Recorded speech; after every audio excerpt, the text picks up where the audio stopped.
Pendant des années, j'ai traité les patients en injectant une enzyme qui était de la chymopapaïne, qui avait un effet tout à fait intéressant. Il traitait surtout les problèmes radiculaires, c'est-à-dire que les gens guérissaient de leur sciatique, mais ils conservaient souvent des douleurs lombaires. Pourquoi? Parce que la chymopapaïne avait un effet destructeur. Donc, le disque diminuait de hauteur. Alors, il fallait que les articulations qui étaient en arrière du disque fassent plus de travail.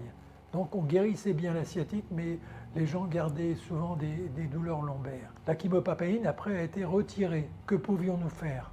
Alors, on s'est retourné vers des gens qui avaient travaillé, notamment l'école de Colmar. Ils avaient utilisé de l'éthanol pur. Ça montrait qu'il y avait un bon effet, mais le problème de l'éthanol pur, c'est qu'il n'y a pas beaucoup de contrôle, si bien qu'on pouvait difficilement l'utiliser dans les régions cervicales, dans la région thoracique. Il y avait des possibilités de reflux sur la racine et quelques douleurs qui ne duraient jamais.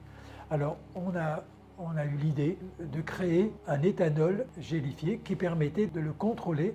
Il était non seulement gélifié, mais il était radio-opaque. On a rajouté une substance métallique pour le rendre radio-opaque. Et ça fait 25 ans qu'on utilise ce produit et on en est tout à fait satisfait. Alors, l'avantage de la radio-opacité du gel, c'est qu'on le voit quand on l'injecte sous scopie télévisée et on le voit quand on fait un scanner de contrôle après le traitement. On voit exactement où il s'est positionné et notamment souvent dans les fissures intradiscales et on voit bien pourquoi il a un effet thérapeutique efficace.